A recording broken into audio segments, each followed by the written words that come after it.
Blood குவாகுலேஷன் அப்படின்னா என்னென்னா, ஒரு இன்ஜுரி நடந்திருக்கு, அந்த இடத்துல பிளட் லாஸ் ஆகிட்ருக்கும், அதை நம்ம அரெஸ்ட் பண்ணுறோம். அதுக்கு நேம் தான் பிளட் குவாகுலேஷன் சொல்கிறோம்.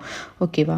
இப்போ ஃபர்ஸ்ட் என்னென்னா, நம்மளோட பிளட் ஸ்ட்ரீமில் ஆர்பிசிஸ் இருக்குது, பிளேட்லெட்ஸ் இருக்குது, டபிள்யூபிசிஸ் இருக்குது. இது நம்மள எண்டோதீலியல் லேயர், இது நம்மளோட பேஸ்மெண்ட் லேயரில் டைப் 4 கொலாஜன் இருக்குது. ஓகேவா? இதுதான் டைப் 4 கொலாஜன். அதுக்கப்புறம் இப்போ ஒரு இன்ஜுரி நடந்திருக்கு, நான் சொன்னேன்ல, இன்ஜுரி நடந்தவுடனே என்ன பண்ணணும்னா, பேஸ்மெண்ட் லேயர் நம்மளுக்கு வான் வில்லிபரன் ஃபேக்டர்னு ஒரு ஃபேக்டர் ரிலீஸ் பண்ணும். அது என்ன பண்ணோம் அப்படின்னா, நம்மளோட பிளேட்லெட்ஸ் கூட போய் அட்டாச் ஆகணும். அந்த பிளேட்லெட்ஸ் கூட அட்டாச் ஆகிறதுக்கு ஒரு ஸ்பெஷல் ரெசப்டார்ஸ் நமக்கு தேவை. அதுதான் கிளைகோப்ரோட்டீன் 1B ரெசப்டார்ஸ். அதுதான் ஒரு கை மாதிரி ஹெல்ப் பண்ணும், நம்மளுக்கு கை கொடுத்து ஹெல்ப் பண்ணும். வான் வில்லிபரன் ஃபேக்டரை பிளேட்லெட்ஸ் கூட அட்டாச் ஆகிறதுக்காக ஹெல்ப் பண்ணும்.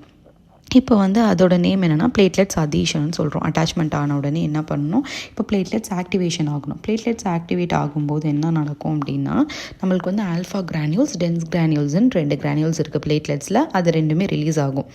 அதில் இருக்கிற டென்ஸ் கிரானியூல்ஸ் அது 2 என்சைம்ஸ் ரிலீஸ் பண்ணும். த்ரோம்பாக்சின் 8ஐயும் அதுக்கப்புறம் அடினோசின் டைபாஸ்பேட்டையும் ரிலீஸ் பண்ணும். இப்போது இவங்க 2 பேத்துக்கும் ஸ்பெஷலாக 2 ரெசப்டார்ஸ் இருக்காங்க, அங்கே மட்டும் தான் இவங்க அட்டாச்மெண்ட் ஆவாங்க. அதே மாதிரி த்ரோம்பாக்சின் A2 த்ரோம்பாக்சின் A2 ரெசப்டார்ஸில் அட்டாச்மெண்ட் ஆவாங்க. அடினோசின் டைபாஸ்பேட் P2Y12 ரெசப்டார்ஸில் போய் ஆக்டிவேட் ஆவாங்க. இது ஆக்டிவேட் ஆகிட்டு இருக்கும்போது கிளைகோப்ரோட்டீன் 2B ரெசப்டார்ஸ் இருப்பாங்கல்ல, அவங்க 2B 3A ரெசப்டார்ஸ் இவங்க 2 ஆக்டிவேட் ஆக ஆரம்பிச்சிருவாங்க. இது ஆக்டிவேட் ஆயிடுச்சு. இப்போ ஆக்டிவேட் ஆன உடனே என்ன பண்ணணும் அப்படின்னா, நம்ம பிளேட்லெட்ஸில் இருந்து நிறைய பிளேட்லெட்ஸ் நிறைய கிளைகோப்ரோட்டீன் 2B 3A ரெசப்டார்ஸை ரிலீஸ் பண்ணுவாங்க, ஆக்டிவேட் பண்ணி வெளியில் ரிலீஸ் பண்ணுவாங்க.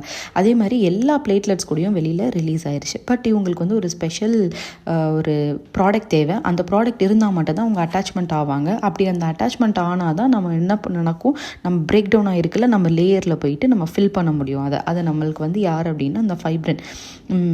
இது ஒரு சின்ன ஒரு டெம்ப்ரவரியாக ஒரு கிளாட் ஃபார்ம் ஆகுது, டெம்ப்ரவரியாக ஒரு ப்ளக் ஃபார்ம் ஆகுதுன்னா கூட நம்ம ஃபைப்ரின் இருந்தால் மட்டும்தான் அட்டாச்மெண்ட் ஆகுவாங்க இவங்க எல்லாருமே.